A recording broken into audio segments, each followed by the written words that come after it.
Listo. Ahí sí. Ahora sí empezamos oficialmente la clase. Buenos días. Entendiendo que me escuchan, vamos a iniciar la clase número 16 del curso. Em,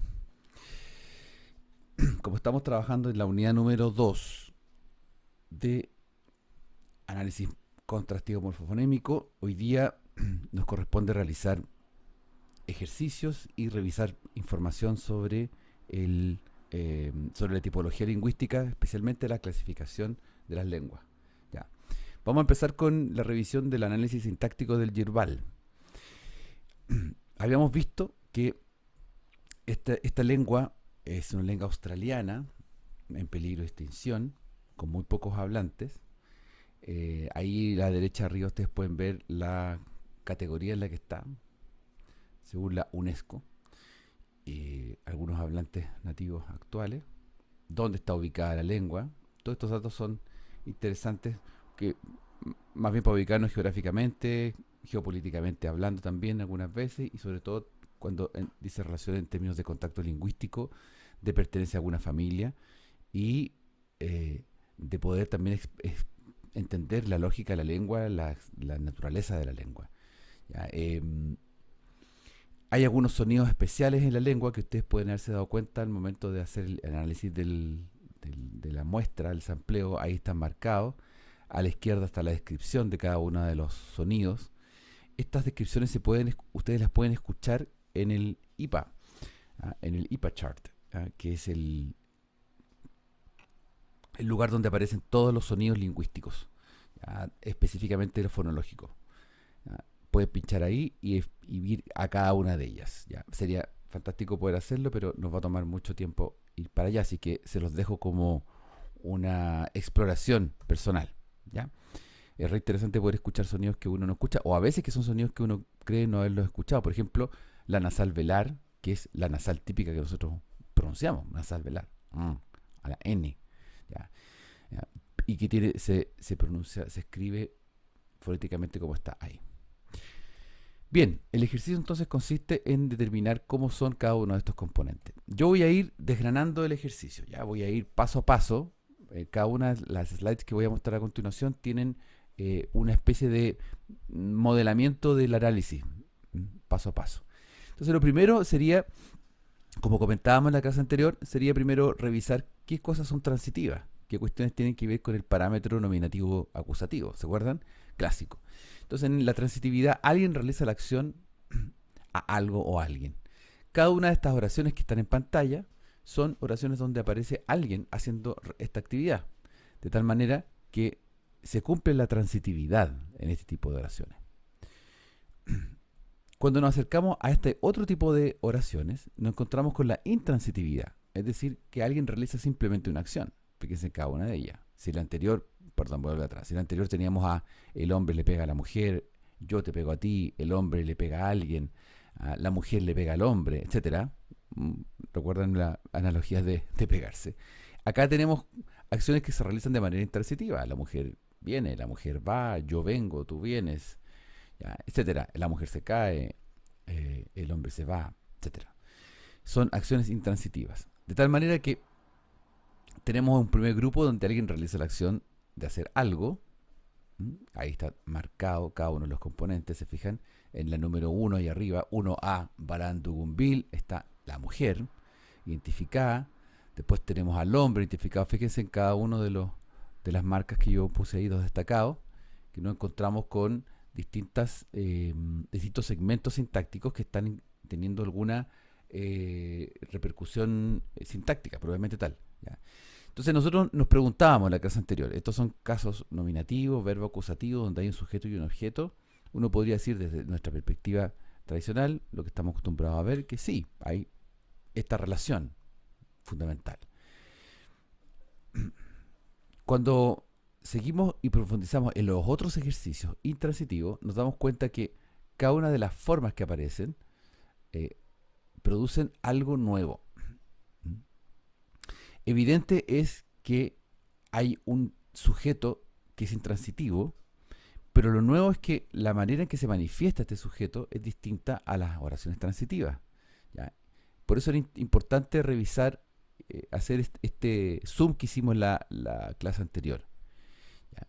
Otra cuestión que aparece, clave de este ejercicio, es, fijan, la relación específicamente en el 6 y el 8, en el 19 y el 18, aparecen estos ejercicios donde hay un yo y un tú, donde uno también puede apreciar esta relación de transitividad e intransitividad. ¿Ya? O sea, la evidencia es bastante clara al respecto, donde aparece el yo como sujeto de la acción, por ejemplo, en las oraciones de la izquierda 8a y en 6a. Ese yo como sujeto es nada y el tú como objeto es ninuna. En el caso de la derecha, la intransitividad está marcada por nada, yo como sujeto de la acción, y ninda como tú como sujeto de la acción. Es decir, podemos ver cómo el tú cambia de objeto a sujeto en una transitiva y en una intransitiva cambia en forma. Lo cual es bien peculiar porque, como conversábamos en la clase anterior, esto no es regular en las oraciones que estamos acostumbrados a ver en el caso nominativo acusativo. ¿Mm?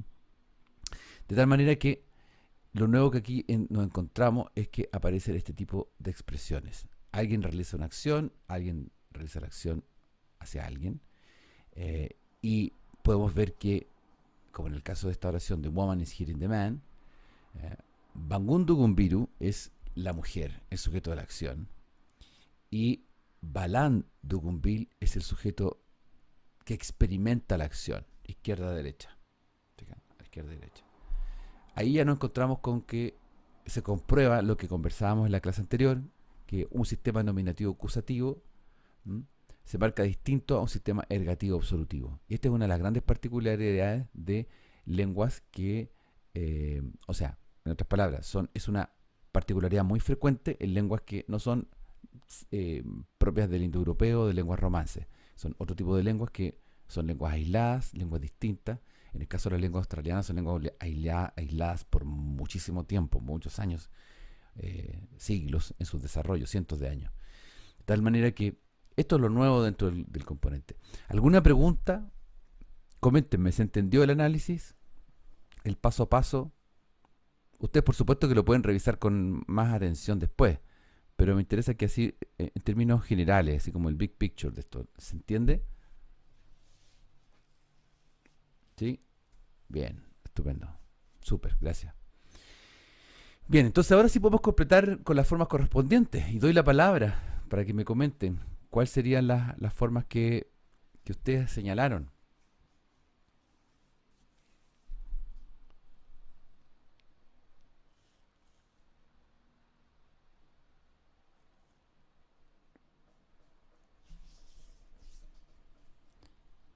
Pueden escribir o pueden decirme a viva voz para hacerlo más rápido también.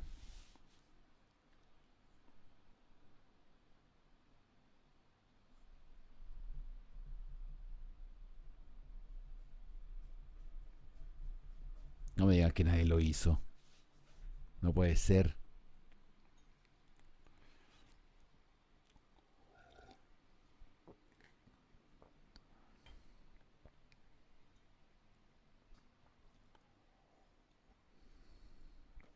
Ya, bien.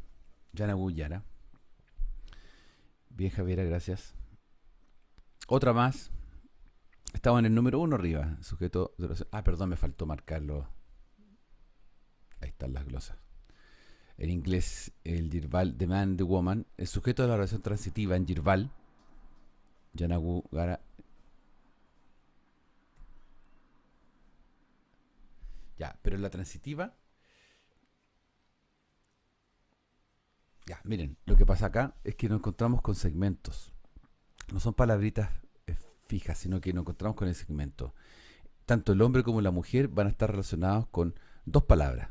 Son dos palabras las que van a aparecer siempre. Entonces, en los otros casos,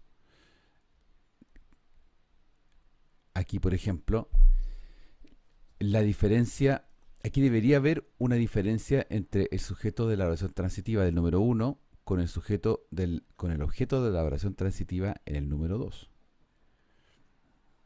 O sea, the man, the woman en como objeto de transitiva debería tener algún cambio. Bueno, se los voy a proyectar entonces, para que lo chequeen con sus datos. ¿Ya?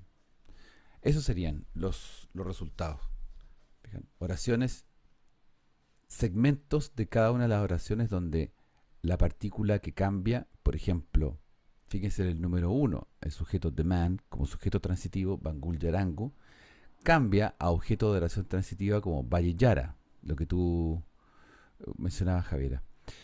Y Bangundugunbiru, como sujeto de oración transitiva de woman, Bangundugunbiru cambia a Balandugumbil cuando es objeto transitivo. Cuando el sujeto de la oración es intransitiva, the man and the woman toman exactamente la misma forma del objeto de oración transitiva que está en el punto 2. ¿Ya? Con eso se comprueba que lo que comentábamos sobre los nominativos, acusativos y sobre el ergativo absolutivo, que son casos distintos. Nos encontramos entonces con estas siguientes observaciones.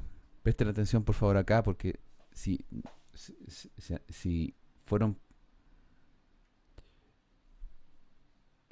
¿Por qué en el the woman y the man no cambian si uno es transitivo y el otro es intransitivo? Bueno, fíjate en esto. Primero, el sujeto de la oración transitiva, que en este caso es ergativo, es marcado para diferenciarse de la forma de sujeto de la intransitiva.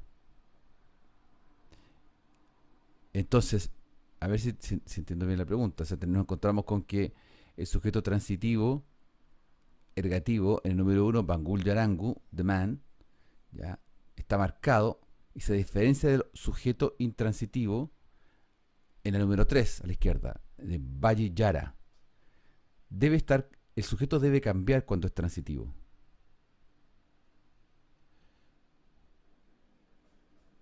Están cambiando, sí, pues. No es que no cambien, cambian. Cuando es transitivo el sujeto cambia. En el caso de la número 2. Tú dices acá. En el objeto transitivo cambian. Si tú te refieres al número 2 como el caso que está aquí, objeto de oración transitiva o de, cambian. Fíjate que ahí nos encontramos con que el objeto transitivo debe cambiar porque es objeto.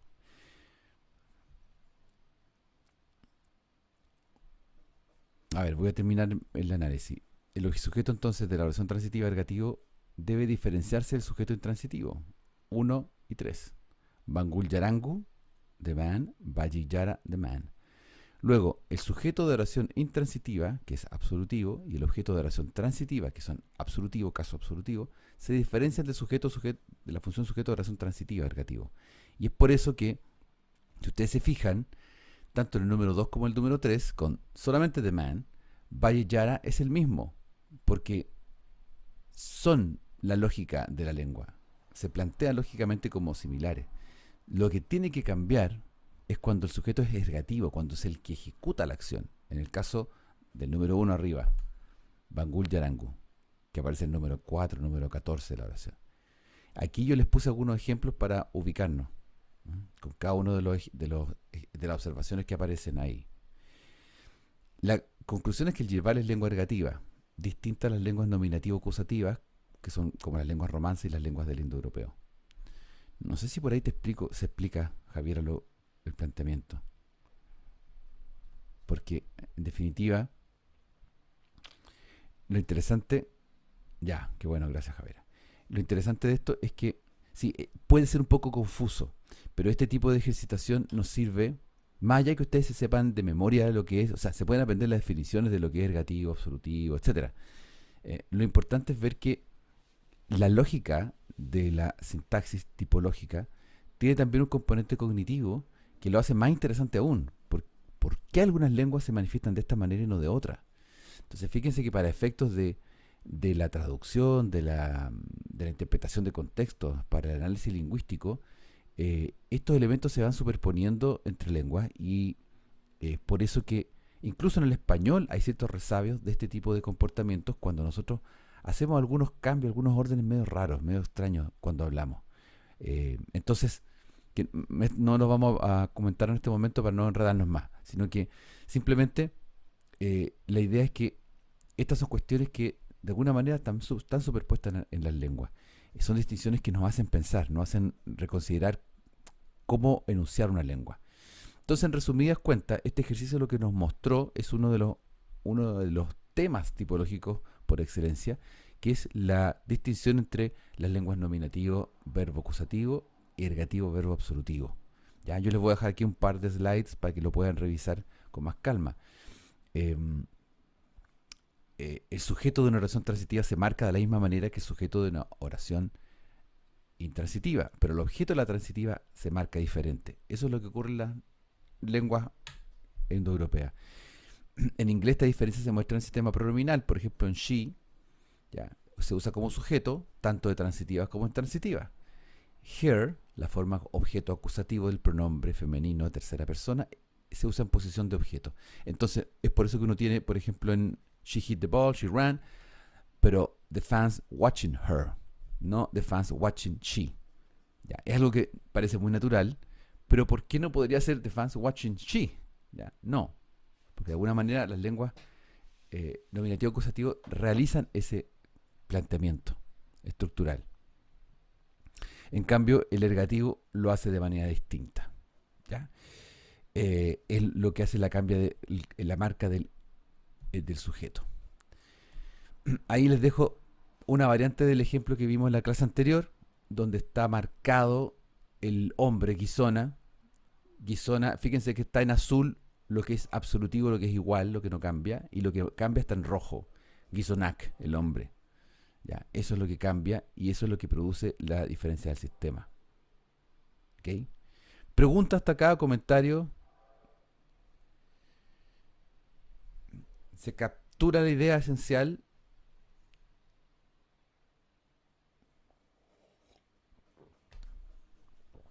Sí, Paula.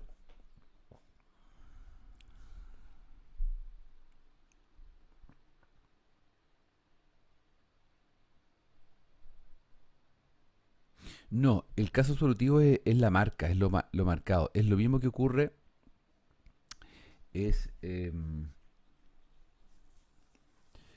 caso absolutivo, piénsalo como que fuese, imagínate que al revés, en nuestras lenguas, digo en lenguas romance, el nominativo, por ejemplo, el caso del hombre. El hombre, tú puedes decir, el hombre ha venido, el hombre ha leído, eh, ella le pegó a un hombre, no sé, cualquier cosa. Ese hombre nunca va a cambiar.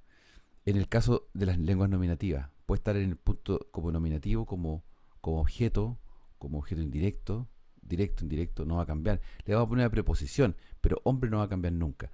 Acá ocurre lo mismo, en el absolutivo es como que fuese eso, pero en el lado del objeto. El absolutivo no cambia, no varía nunca. Va a estar siempre el libro, en este caso en el vasco, liburua, que es absolutivo, no va a cambiar nunca. Va a ser siempre esa posición cuando esté como objeto. Y el absolutivo es lo que para nosotros es el objeto directo, que no cambia, y es el sujeto de la oración intransitiva, que tampoco cambia. Por eso el ejemplo, fíjate que en azul está el absolutivo, que no cambia. No que sea la raíz, sino que no tiene ninguna modificación, no hay ninguna preposición, ninguna posposición, ningún fijo que esté metido, nada. Está ahí plano, fijo. El único que cambia es Gisonac, que es como ergativo, porque necesita tener una partícula incrustada en su raíz para indicar que está funcionando como sujeto transitivo. Y a eso es lo que se le llama ergativo. Entonces, el absolutivo no es una raíz, sino que más bien es el hecho de que no tenga marca, que la palabra esté sin ninguna marca. Por eso te parece que fuese una raíz, pero en el fondo es que es una palabra que no tiene ninguna marca. No. Es el estar ahí presente en la oración hace que sea absolutiva en el caso de este tipo de lengua. ¿Ya? Y en el caso de que tengamos que marcar a quién realiza la acción, ahí necesitamos ponerle una partícula y por eso se llama ergativa. ¿Se entiende la diferencia entonces? Ya, muy bien, gracias. Miren, paréntesis, les voy a mostrar cómo se aplican los universales a el análisis oracional. El diagrama es arbóreo chomskiano. Fíjense esta oración el estudiante tiene mucho conocimiento del curso. Hoy día hay en línea, hay herramientas para hacer estos análisis. Fíjense que ahí a la derecha les dejo dos links por si quieren meterse a revisarlos. Están hechos básicamente en inglés, están como para el inglés, pero funcionan igual porque el inglés, bueno, yo lo hice aquí con un ejemplo con el español, fíjense, donde está la oración, sentence, con un núcleo, con una frase nominal, el estudiante, con una frase verbal, tiene mucho conocimiento, y donde lo tenido es una noun phrase, mucho conocimiento del curso. Entonces, la tipología sirve mucho para los universales, se pueden aplicar al diagrama chomskiano de manera clara, precisa. Tanto así que, por ejemplo, fíjense en este diagrama arbóreo de la frase nominal española, donde uno puede aplicar los primeros dos universales. Por ejemplo, el profesor del amigo de Clara. ¿Ya? Frase nominal compuesta por el núcleo, con determinante él, con la frase preposicional del amigo de Clara. La frase preposicional tiene preposición de, y una frase nominal interna que es el determinante él, que está entre paréntesis porque recuerden la contracción del es de más él, y el núcleo amigo con una frase preposicional determinante más núcleo de Clara. Nosotros decimos que hablamos de complementos directos, perdón, complementos del nombre, etcétera. Pero si le sacamos esa terminología más específica de nuestra lengua, podemos ver que esto es lo que finalmente es usable en el análisis análisis lingüístico, aplicando los universales, teniendo componentes con nombres muy amplios, frases nominales, frases preposicionales, determinantes, núcleos. ¿Ya? Ahora, en una versión del japonés, fíjense que tenemos oración con frase nominal, frase verbal. Ahora yo puse los nombres en español. Bill le dio una cámara a Michiko, donde, me falta poner, ahí está, donde tenemos Biruwa, Michiku, ni cámara o Yata, ¿no? O Ayeta, no sé, hay diferencia en la pronunciación, parece.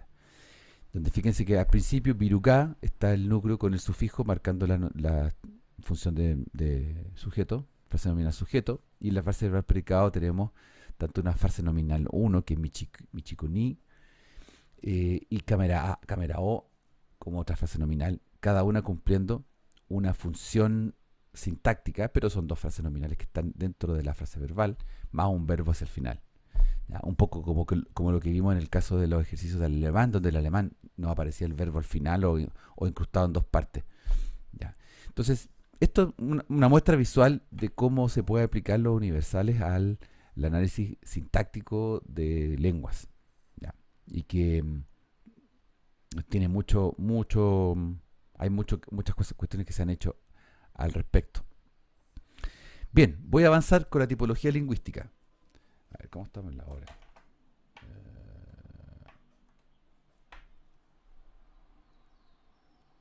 Fue la hora.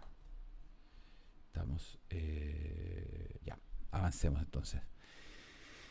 Este libro es clásico en estudios lingüísticos porque Anatol Liobin lo que hace es hace una panorámica de los estudios lingüísticos. Él aquí comprende, hace digamos, un compilado de información, de ejercicios. Cuando lo en el libro se van a dar cuenta que hay muchos ejercicios en el estilo de lo que nosotros estamos haciendo hoy día. Hay varias cosas que yo he tomado de este libro, algunos ejemplos. Hay muchas cosas súper interesantes en este sentido. Y Anatol Liobin fue también uno de los que estudió los pidgin y los creolés, gracias a que se fue a vivir a Hawái, y por ende también pudo ver en primera persona esta evolución lingüística de los pidgin a los creolés. Los temas de la tipología lingüística son hartos. Acá los listo, no los voy a leer, ustedes los leen después. Tienen que ver con hacia dónde va la parte del proyecto final de nuestro curso. Si ustedes leen así rápidamente, se van a encontrar con cuestiones que hemos ido conversando durante estas clases, antes del paro, después del paro, y ahora en estas últimas clases que vamos a revisar. Yo voy a hablar de algunas cuestiones en esta clase que por supuesto espero que lo puedan leer con más calma, atención, lo puedan complementar con las páginas del libro, con estas páginas de la 15 a la 26. Es muy poco, pero es una muy buena introducción la que estamos haciendo acá y que yo les aseguro que les va a quedar muy claro el asunto de la tipología lingüística. Eh, la tipología lingüística estudia constituyentes de las lenguas y cómo se enuncian en el plano sintáctico. ¿Ya? Nos encontramos con un repertorio morfemático. ¿Ya? Se le llama este repertorio morfemático el repertorio de los afijos, donde nos vamos a encontrar con números, tipos, composición, afijos, inflexiones derivacionales. Recuerden, por ejemplo, en el caso del ejercicio del persa que revisábamos, ¿se acuerdan? Menyual, penyual, diyual, donde había una raíz con elementos afijos o sufijos. ¿Ya? Bueno, esto es el repertorio morfemático, es decir, una cantidad de elementos que están añadidos a la palabra base, por decirlo de una manera más simple, más amplio. Y el otro es el comportamiento sintáctico, o sea, cómo se enuncian en el plano sintáctico estos componentes. A esto se le llama la aglutinación. Existen grados de aglutinación. Entonces, estas dos son dos fuerzas que van tomando sentido para cada lengua, para cada familia lingüística, para cada contacto lingüístico a nivel de influencia de una con la otra. Y es un tirón de fuerzas porque algunas lenguas van a apuntalar más a tener repertorios morfemáticos muy amplios. ¿Ya? Por ejemplo, pensemos solamente en el español, que en el español nosotros tenemos partículas para dar el número, para entregarnos la inflexión del verbo o la derivación de una palabra cuando cambia de sustantivo a adjetivo. Piensen en ese tipo de cosas, muy, digamos, habituales, muy domésticas en la lengua. Y lo otro que a veces no lo miramos tanto, que lo vamos a revisar ahora en esta clase y la próxima, es el comportamiento sintáctico. Esa es la capacidad de aglutinar de manera desde lo analítico a lo polisintético, que ya lo voy a comentar más. Greenberg entonces desarrolló este método de, a través de la obtención de las muestras, analizar los componentes. A estas muestras se le denominaron índices. Estudió dos tipos de índices, los morfemáticos y los sintácticos, que los acabo de presentar. Los índices morfemáticos son distintos tipos de frecuencias que se van dando en la lengua a partir de la relación de la raíz con sus afijos. ¿Ya? Estos afijos son funcionales. Piensen en una palabra como o sea, lápiz, lapicera, pan, panera, pancito, por decir algunos. Y lo inflexional es como aquí les marco la pluralidad, el género, la derivación de sustantivo a verbo, eh, escritura, escribir. Y cuando estos índices se dan en baja recurrencia, es decir, cuando estos índices no están actuando de manera tan notoria en una lengua, aparece otro componente sintáctico que nos permite explicar esto, que es el grado de aglutinación o la proporción precisa de morfemas adyacentes para entregar unidades de significado a una estructura morfológica. Entonces, de esta manera tenemos una constante de aglutinación desde menos a más. Nos vamos a encontrar con lenguas que tienen menos aglutinación, es decir, son más analíticas, pasando por sintéticas que tienen más y a unas que son polisintéticas que tienen mucha más aglutinación. ¿Ya? Si recuerdan el turco como una lengua ícono de la aglutinación, podemos entender que la aglutinación va a ser aquella visualización gráfica en que va a haber un componente central que va a empezar a añadir hacia el lado. ¿Cuánto añade hacia el lado? Hacia el lado, hacia la izquierda, hacia la derecha, ¿cuánto añade? Ya, se mide en términos de los índices.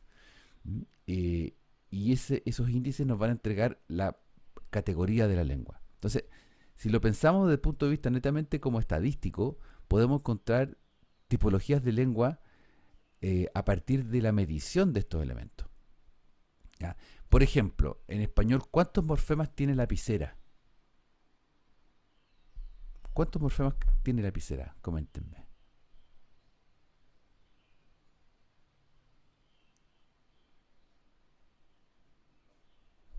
Échense un número. 1, 2, 3, 4. 2, lápiz y era. ¿Sí? Sería lápiz, era.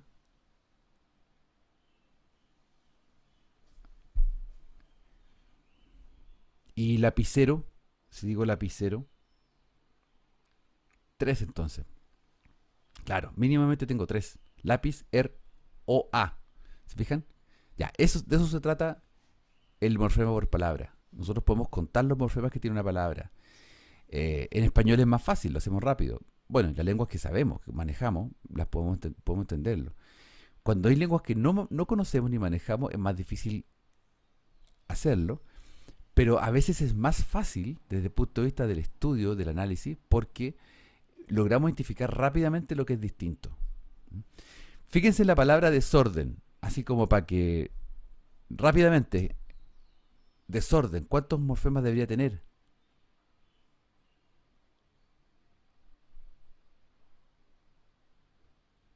Lancen. Uno, dos, tres, cuatro, dos, desorden. Mínimamente dos, tiene desorden. Cómprenselo. Dense un gusto y cómprenselo. ¿Cuántos hay ahí? Aquí tenemos un verbo que está teniendo... ¿ah? Porque compra, claro, Daniel, tenemos compra. Hay varios procesos. Primero hay un proceso de derivación de compra a compren, que es verbo, deriva verbo, y luego el verbo tiene partículas incrustadas que la transforman en una oración. Porque sabemos que está implícito el hecho de que usted cómpreselo. O, sí, usted cómpreselo. Cómprenselo, ustedes cómprenselo. Tenemos compren, cuatro, dice Daniel. ¿Cuáles serían los cuatro? Compr. Ah, puso compr en C lo. No lo había visto. Perdón. Ahí está, claro. Tenemos cuatro como mínimo. Exacto. Cinco, dice Isidora. Compr en celo. Claro, cinco. Compr en. Compr en celo. Compr.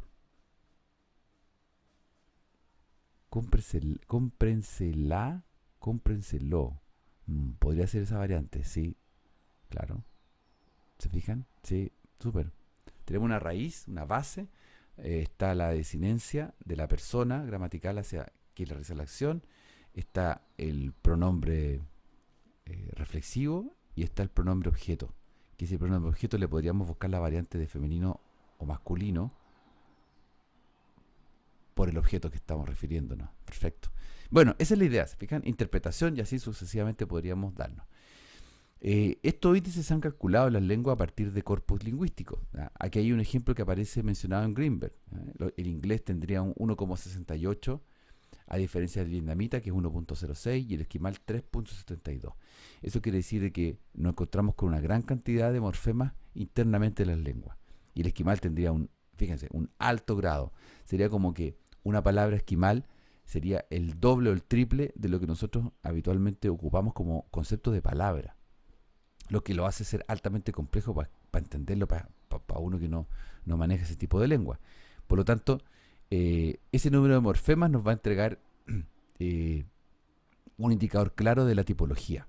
¿Ya? Acá hay otro ejemplo de los tipos de morfemas específicos que pueden existir adentro de una palabra. Otro índice es la composición. Acá están, estos son solo ejemplos, ¿ya? Sobre el índice de la composición.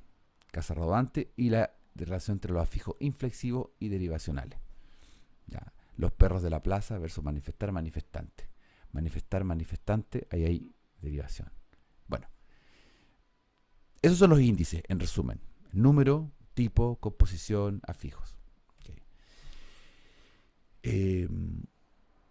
El vietnamita tiene alta frecuencia de composición.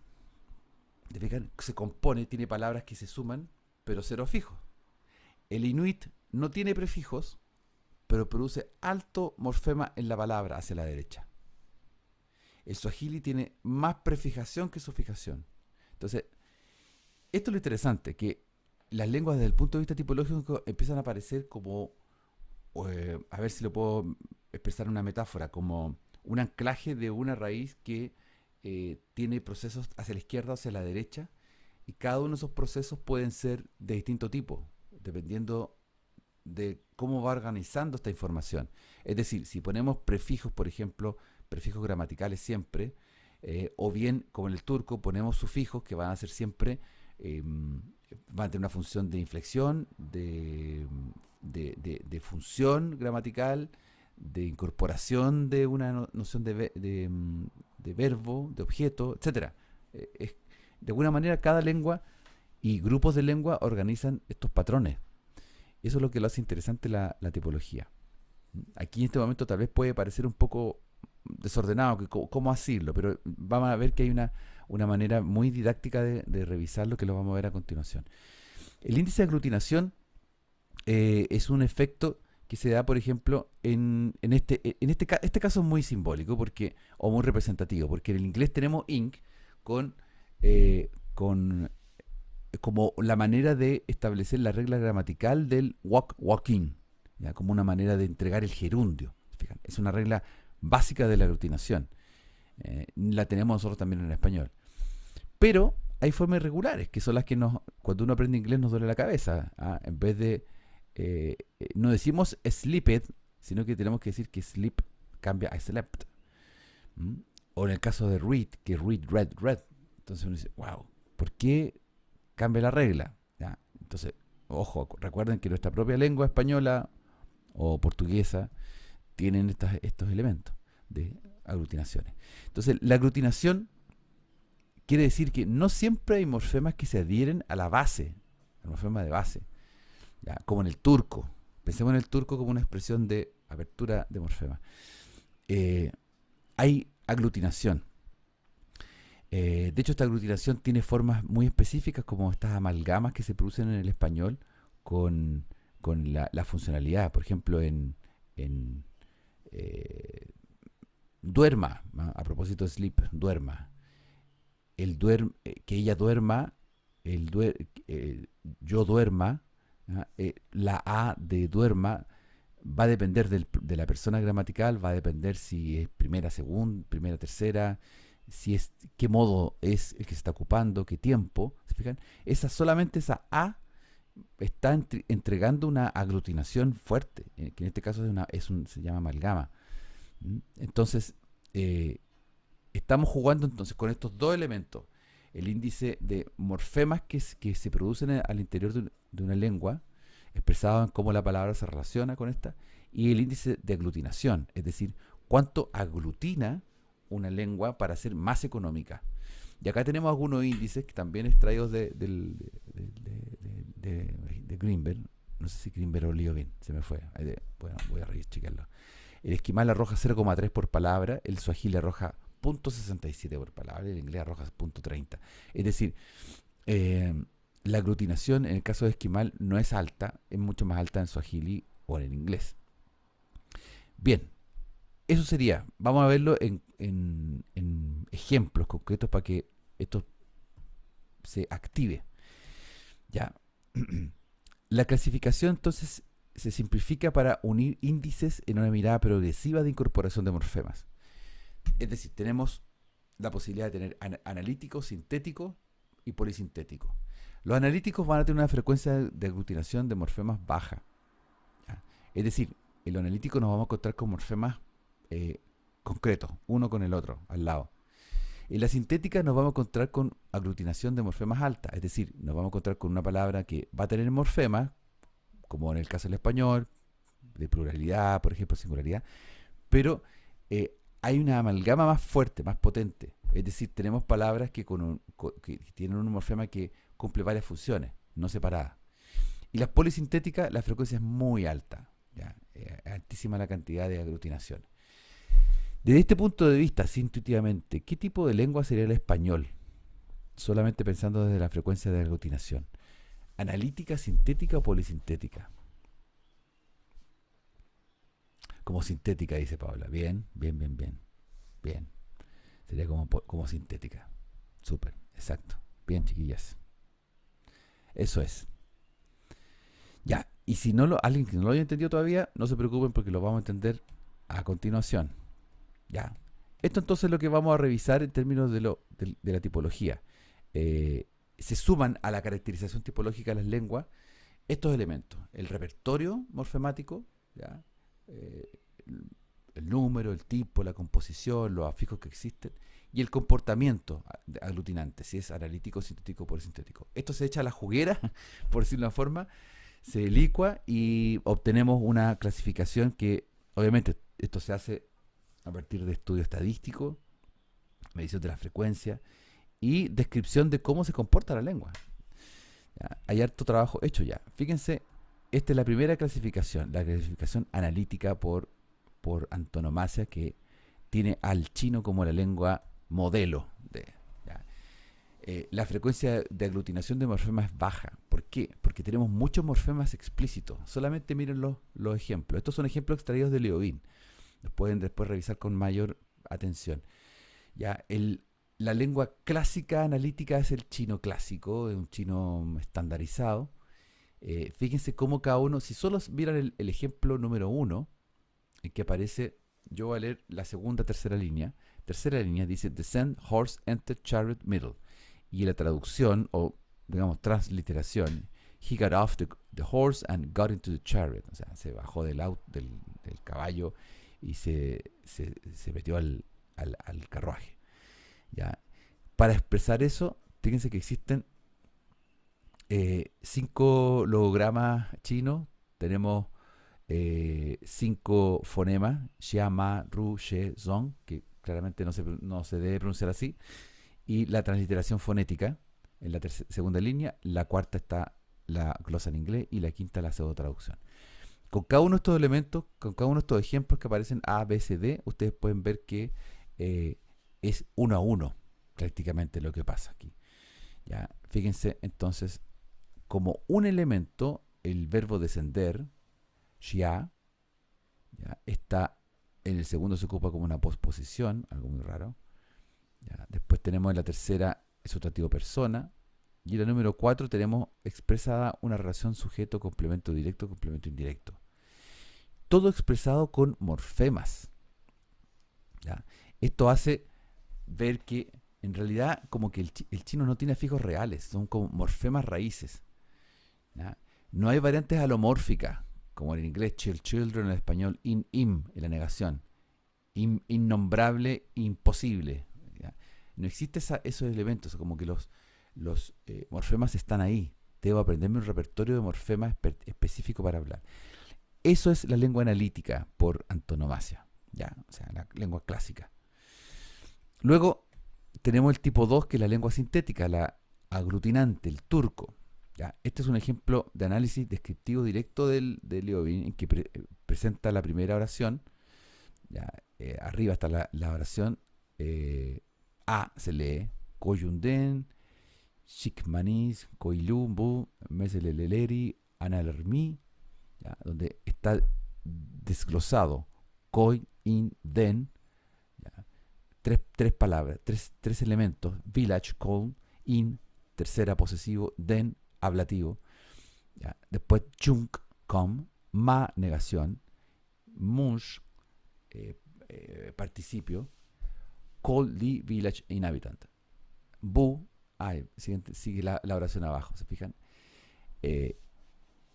Cada uno de los morfemas que están acá tienen una función, ¿ya? Y están puestos en una seguidilla, como vimos a propósito del ejemplo que vimos anteriormente, a partir de una base, que es un sustantivo que genera la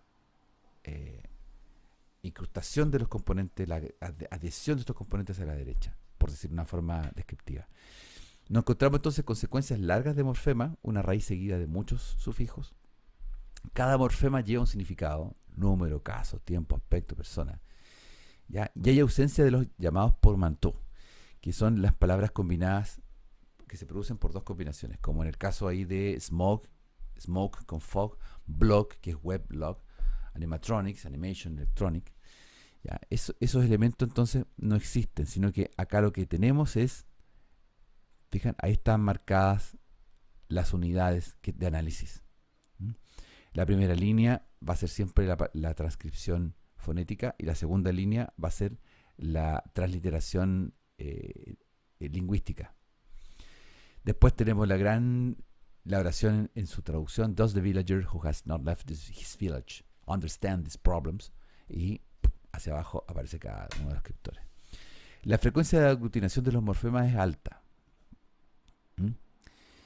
Este es el segundo tipo. Ya estamos entonces en el tipo sintético, distinto analítico, que si bien, voy a volver atrás, si bien si miramos el chino nos encontramos con que cada uno de los morfemas tiene un significado y parece ser bastante similar en términos gráficos. Los morfemas no tienen doble funcionalidad semántica ni tienen mayor información.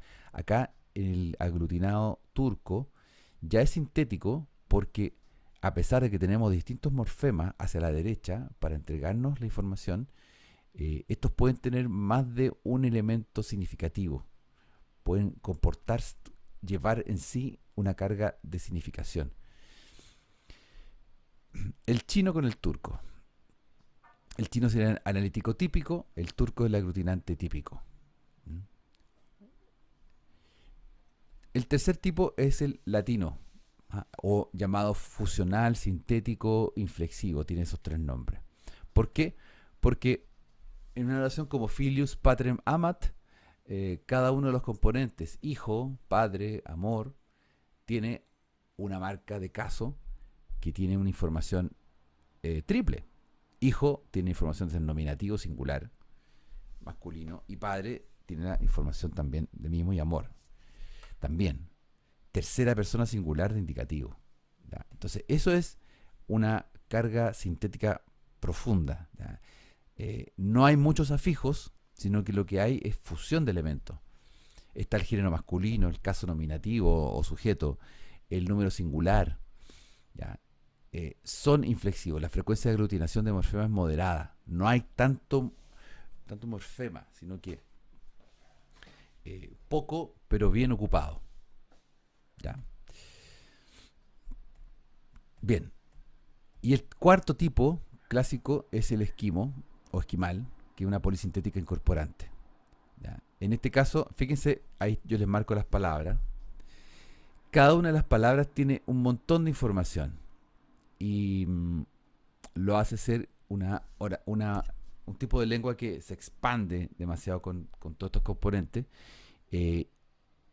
pero no son morfemas así simples, con un tipo de información, sino que además se juegan en una relación de que si a veces está presente uno, tiene que estar presente el otro, lo que lo hace ser altamente complejo. La primera oración, el primer caso es como imposible de revisar.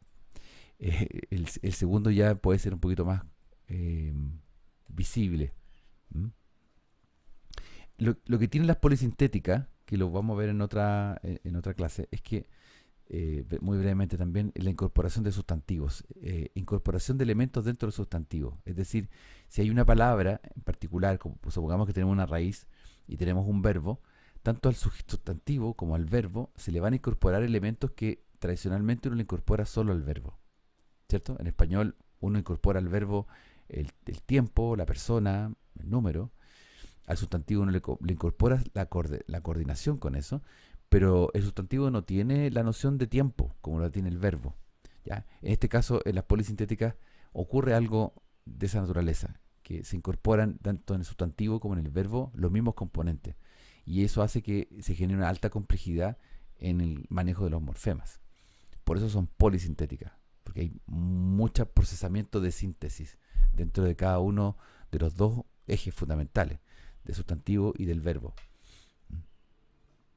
¿Hasta aquí alguna pregunta o comentario? ¿Se ha entendido básicamente las distinciones? ¿Habían escuchado hablar de esta distinción? Esta distinción es clásica de los cuatro. Bien, Paula. Si alguien más que quisiera comentar, hay harta gente, por favor, coméntenme si están entendiendo o no, si se está... Alina, Antonia, Iturrieta, Antonia, Claudia, Constanza, Claudia Pacheco, coménteme usted. ¿Ha podido revisar, entender cómo va todo? Matilde.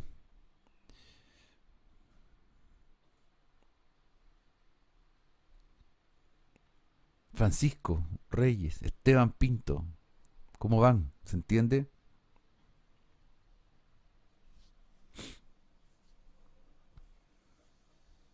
Bacán, gracias. Ya, eso es entonces, en síntesis, estos son los cuatro tipos. Dos grandes categorías desde el punto de vista de lo morfémico aglutinante. Las analíticas, ya, es un tipo las analíticas, y el otro tipo, gran tipo, son las sintéticas. Ya, las sintéticas, las analíticas se considera el chino como la gran lengua, probablemente tal. Y dentro de las sintéticas tenemos tres tipos: la aglutinante, la sintética inflexional fusional, que tiene tres nombres, cualquiera de las tres funciona, y la 4, la polisintética incorporante. Ahora, ¿por qué las particularidades? Y esto quiero, voy a tener un segundito acá. Eh, en el tipo 3, que tiene que mucho más que ver con las lenguas romances y las lenguas de la indoeuropeo, se hace una distinción de entre tres porque nos encontramos con lenguas, las lenguas romances son estrictamente inflexivas, o sea, tienen mucha inflexión de verbos, muchísima, muy rica en eso. En cambio, el alemán o el inglés, las lenguas germánicas, son más bien sintéticas. Las lenguas eslavas, por ejemplo, son sintéticas. Eh, no tienen tanta flexión como la tienen el verbo de las lenguas romances. Esa es una distinción dentro de. ¿M? Y ustedes piensen en el latín. El latín no tiene una gran inflexión, o sea, tiene caso-función que hace que cada cuestión se determine por la partícula que tiene al lado de cada palabra. ¿Ya? Eso lo hace ser súper sintética. Y el caso de las esquimales son polisintéticas porque la cantidad de síntesis es monumental, y es incorporante porque, como les comenté hace un par de minutos atrás, tanto en el sustantivo como en el verbo se incorpora información extra que uno no está habituado a encontrarse. ¿Mm? Ahora, todas estas cuatro categorías las podríamos borrar y eliminar y partir de cero. ¿En qué sentido? En que es súper recomendable entender que las lenguas se organizan de este tipo, de esta forma, porque uno se mapea mentalmente, entiende que las lenguas pueden caer dentro de estas cuatro categorías. Pero en la práctica, las lenguas pueden tener, de hecho, el mismo español tiene elementos analíticos, tiene elementos incorporantes. ¿Mm? En una palabra como la incorporación, por ejemplo, cómprenselo, esa palabra cómprenselo hoy, ya, no mañana, cómprenselo hoy. Esa palabra, que es un verbo, que es una oración compleja, tiene incorporación. En cierta medida es un ejemplo de polisíntesis. Hay harta incorporación de elementos ahí. Uno ya no lo computa, pero es así. ¿Ya? Entonces, las lenguas pueden tener elementos de las cuatro. ¿Ya? No quiero dejar que se queden con la idea de que es solamente una u otra. ¿Ya? Es rojo o negro, 1 o 0, blanco o negro.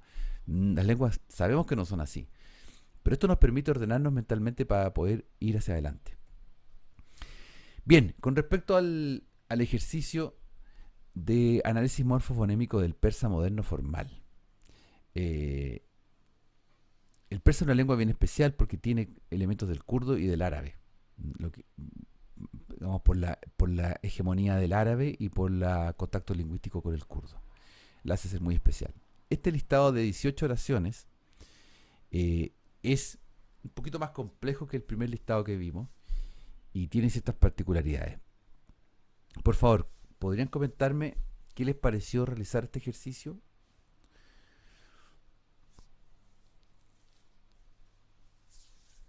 Así como al azar. Martina Díaz, ¿pudiste revisarlo? ¿Pudiste comentarlo? ¿Revisarlo, entenderlo? ¿Podrías comentarme qué te pareció?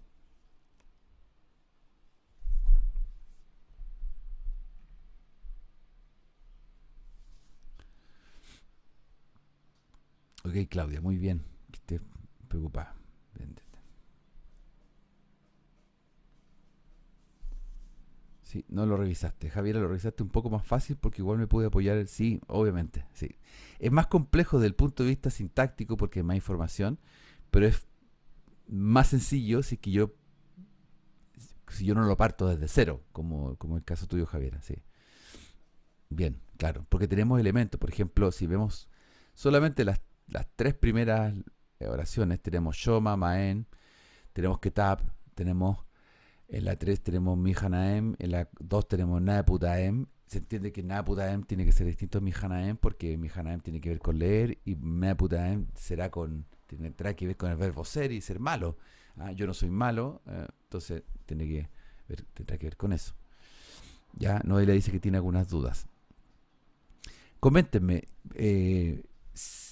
cuando quienes pudieron hacerlo, ojalá lo hubiesen hecho todos, pero los que pudieron hacerlo, eh, coméntenme alguna dificultad, alguna particularidad, algo que hayan visto que quisieran destacar, preguntar, poner sobre la mesa. Quienes lo están viendo por primera vez, aún tienen la oportunidad de hacerlo y les recomiendo altísimamente que lo hagan para que puedan llegar bien a la prueba de esto. Josefa Saldías, coméntenos su impresión. ¿Se escucha, profe? Sí, se escucha. Ya. Me costó un poco menos que otros. Me pasó lo mismo que a la Javi, que como teníamos el otro ejercicio del persa, me puede guiar un poco con eso, pero igual tenía como algunas dudas con los sufijos, pero fui descartando como los fui organizando los que ya tenía marcados y después los que sobraban los fui como deduciendo. No sé si lo habré deducido bien, pero lo intenté al menos. Ya, bien, pero ese es el proceso. Perfecto, perfecto. Eso es. Uno se puede equivocar en un detalle, una cosa, pero ya está. Ya, eso es. Bien, bien, bien, bien, bien. ¿Alguien más puede comentar, por favor, su experiencia analizando? Pregunto.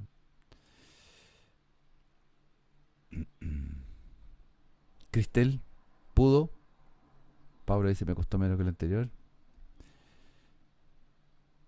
Va ganando los que costó menos que el anterior. No es una muestra muy representativa. Ya, simple vista similar al español, dice Paula. Noelia dice que me cuesta la parte del objetivo, no logré distinguir cuál era bueno y cuál era malo. Ya, bien, bien, bien. Súper focalizado. Francisco Reyes, comente. ¿Pudo hacerlo? ¿Le pareció? ¿Entendió?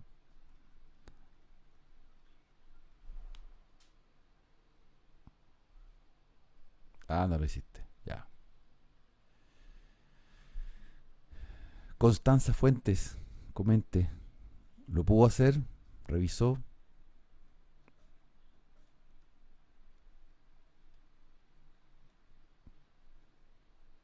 Ya, bien. ¿Lo hiciste bien, Constanza?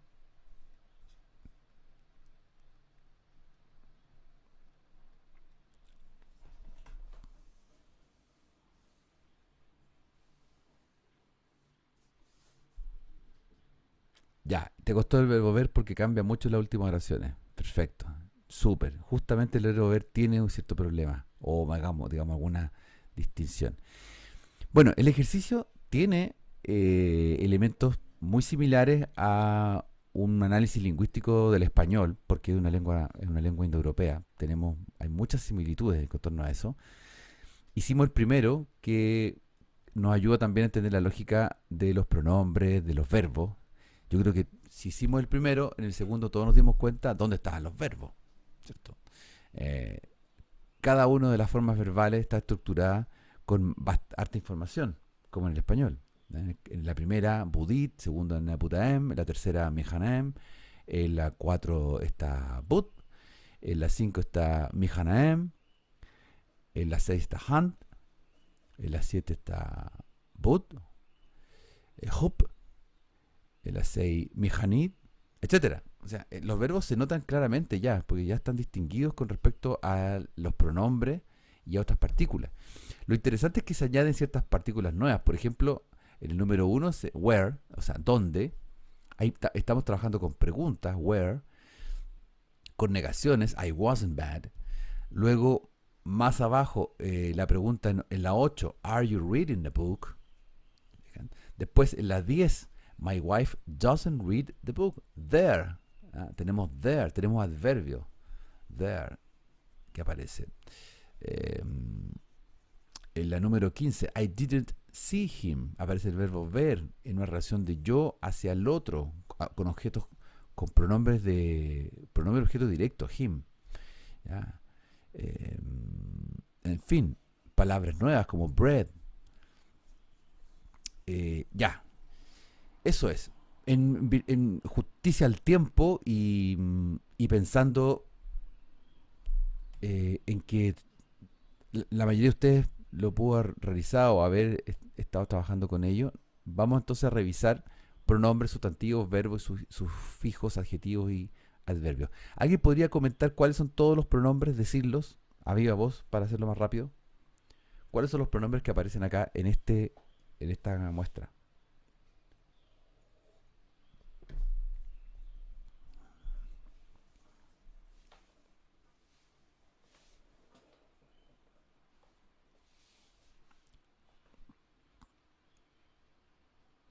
Lista de pronombres, chiquillas, chiquillos. Shoma, you, man, I, perfecto. Se mantienen nuestros clásicos del ejercicio anterior. ¿Y cuáles se agregan en términos de pronombres?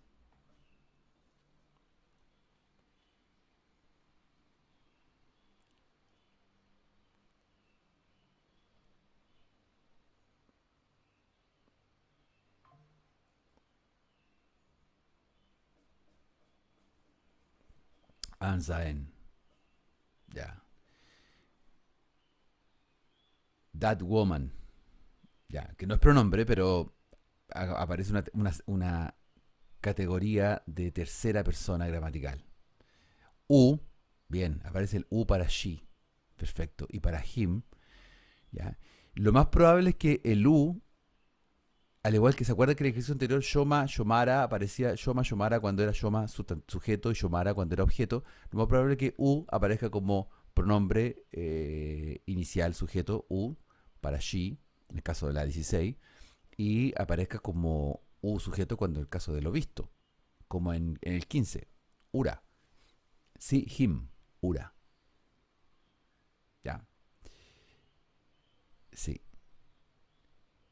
¿Alguna particularidad con los pronombres que quisieran destacar al tiro antes de avanzar? ¿Te acuerdas que hablábamos de los pronombres están siempre presentes al principio y en la desinencia del verbo? ¿Ocurre eso en todos estos ejemplos? Y a mí justo me complicó eso, que fue en los últimos ejercicios, que no encontraba como el sujeto como explícito, por así decirlo, y estaba solo en el verbo. Exacto. ¿En cuál te pasó eso? Eh, o sea, al principio me confundí un poco con el 16 por el U y Ya, el URA de arriba, porque no sabía si se refería a lo mismo, pero ahora supongo que sí. Y el 17 y el 18 que no encontré. claro. 17 y 18 no lo encontraste. El 18 no está presente el pronombre U para he. Lo que podría indicar es que el U no necesita ser expresado cuando es tercera persona singular masculino.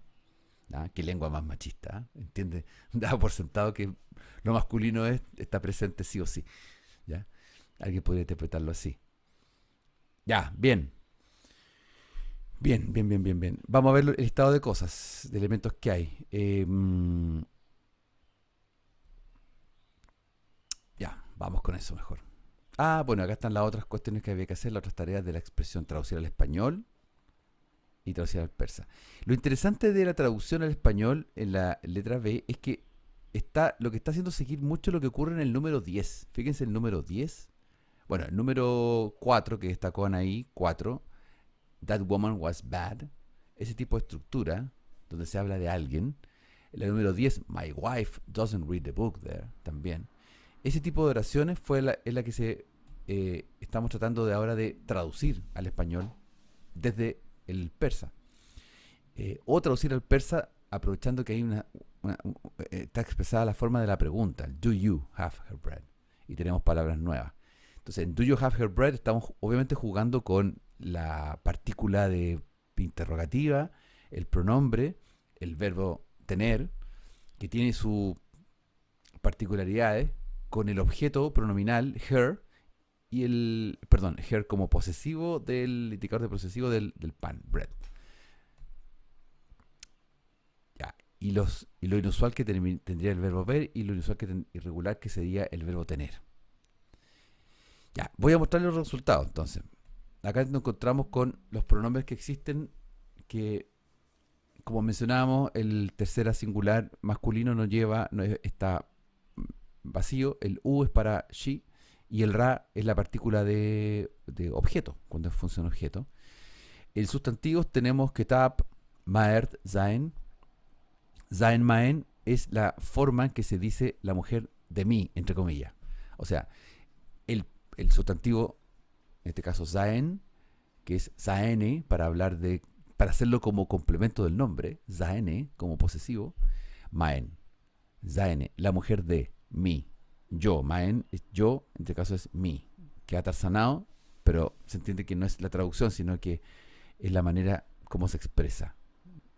Después tenemos los verbos, would, han, been, con las partículas me, ein, it, aed, id.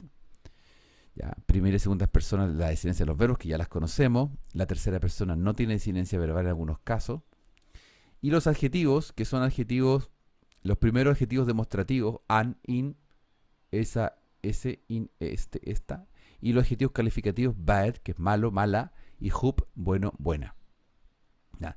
Con eso ya, pum, se abre el panorama de la transliteración, de la traducción de cada una de ellas. Los adverbios ne y nae mantienen la relación de presente o pasado, y aparecen cosas nuevas como koya, que es donde, pronombre interrogativo, el adverbio emruz, el adverbio haya, el verbo diruz, y el auxiliar de pregunta haya. Bien, de esa manera, entonces tenemos todo el repertorio básico de los elementos a nivel morfémico. Con eso cumplimos con tener los morfemas. Traducir al español. ¿Alguien se lanza con esta traducción? Maen Ketabe Zain Shomara Nadidaem.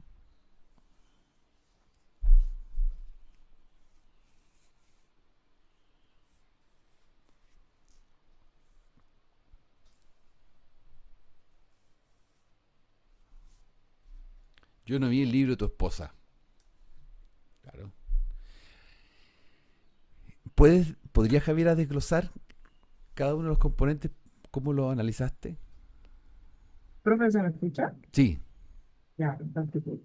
Eh, bueno, empecé con el mal, porque es yo, que tabé, o sea, lo empecé a ver como sueltito, como es B, es el libro, esa N, que tiene la E, entonces sería el indirecto, me parece.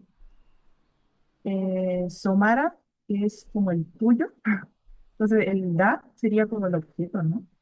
Me parece, una cosa así. Sí. Y después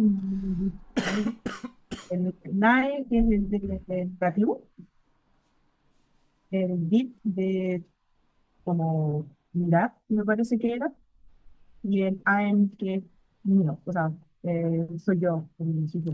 La desinencia final. Sí. Claro, claro. Interesante ver, gracias Javiera, interesante ver que tenemos al principio y final las concordancias. Tenemos el pronombre inicial am, yo. Al final está el verbo con sus componentes que ya revisamos anteriormente, la negación, el verbo, el pasado de y la desinencia final am. Ya, descartados esos dos. Lo que está al medio es lo interesante. Esto es lo nuevo en este ejercicio. Kitabe Zaene Shomara. ¿Ya? Nos encontramos con que en el medio está yo libro mujer, yo no vi el libro de tu mujer o de tu esposa. Tenemos que Kitabe Zaene Shomara es Kitabe el libro. La E, ya vimos en otro ejemplo que la E tiene que ver con esta preposición de, en el caso de nuestro español, donde es como el complemento del nombre. Ketabe, Zaen es la mujer, Zaen es la mujer, pero también la E. O sea, la E, tanto en Ketab como en Zaen, la E hace ser que esté dentro de un complemento de algo, de la posesión de algo.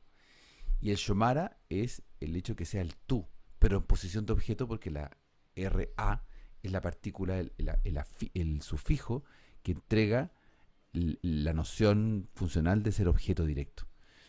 ¿Ya? Entonces, si ya entendimos esta lógica, podríamos traducir un montón de otras oraciones que están relacionadas con esta misma naturaleza.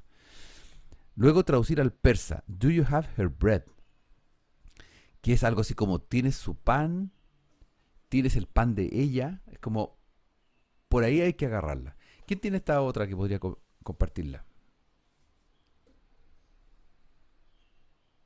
Estamos en el tiempo casi.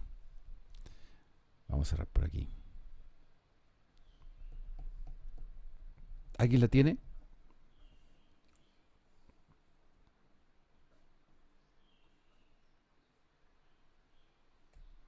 Ya, bueno, ahí está. Ayanane ura darid. El verbo ver tiene algo inusual porque aparece bin en situaciones interrogativas y di en situaciones afirmativas. ¿Ya? El bin varía en tercera singular, el di no varía en tercera singular y los ejemplos están ahí, evidentes. ¿Okay? Entonces, cuando uno hace el análisis, van a haber ejemplos que nos van a permitir generar estas elucubraciones, ¿ya? Observaciones al respecto. ¿Ya? El verbo tener es irregular, sí, porque no necesita pronombre inicial personal al inicio como los otros verbos. Se articula solo con la negación nae de pasado. ¿Ya? Eso es. ¿Cómo obtengo esa información? Yo no fui a verlo en ninguna gramática, no lo googleé, solamente lo vi a partir del caso, del muestreo.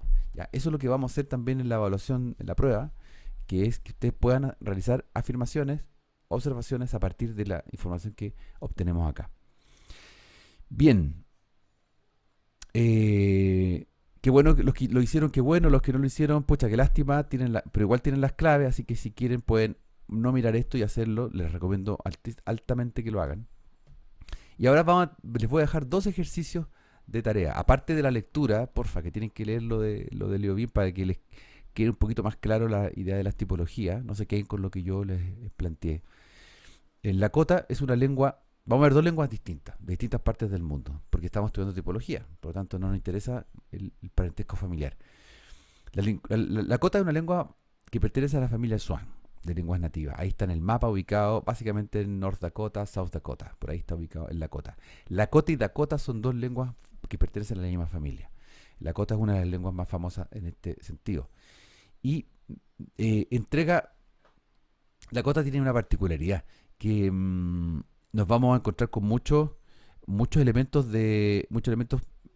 Bueno, aquí ustedes están viendo. Por ejemplo, el número 1, Wahi, I arrive. La prueba es un componente, está enfocado al análisis que hemos hecho exactamente. Y las preguntas que yo les haga, tengo que hacer algunas preguntas, van a ser a partir de la información que está dentro de la lengua. Es súper recomendable que lean las lecturas, por algo se las estoy entregando para que tengan una noción de poder relacionar, tener un sustrato teórico de las cosas analíticas que están haciendo. Pero efectivamente está enfocada al análisis. Fíjense acá, nos encontramos con todos estos elementos lingüísticos, fonéticamente hablando.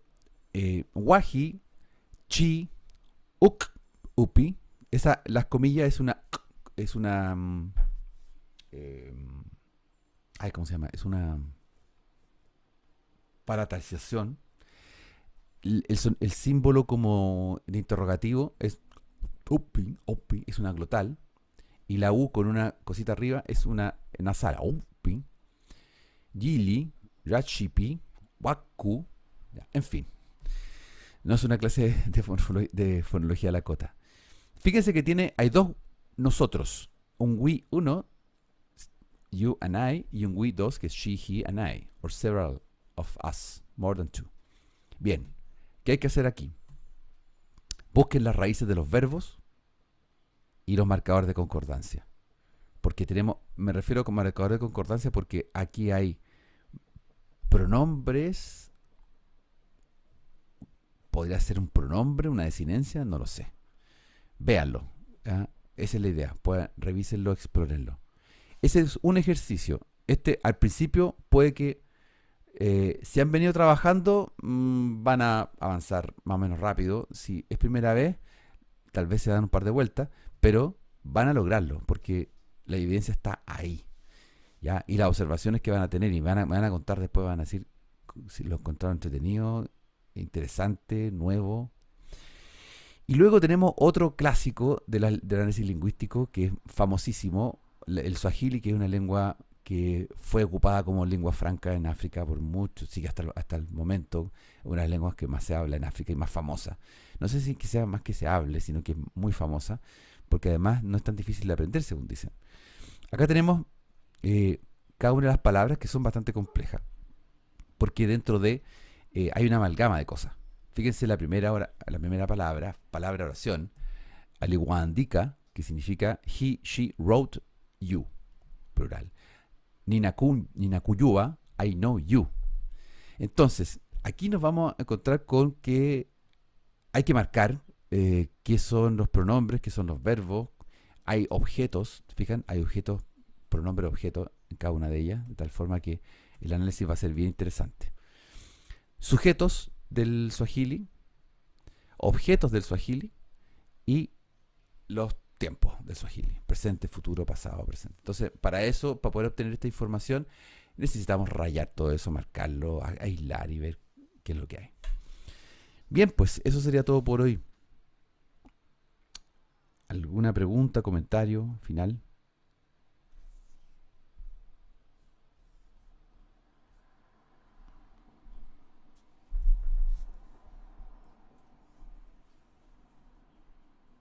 Bien. Eh, que tengan buen día, buena semana, tengan buena Navidad. Es lo que nos tocó, hay que estudiar, trabajar, seguir adelante. Y nos vemos el próximo lunes en esta misma modalidad para revisar los ejercicios, hacer uno nuevo y revisar cuestiones de la tipología. Vamos a seguir estas dos clases en esa misma línea. ¿Ya? Que estén muy bien, gracias, que tengan muy felices fiestas, que les vaya muy bien. Nos vemos. Chaito. Chao, profe. Vale, chao.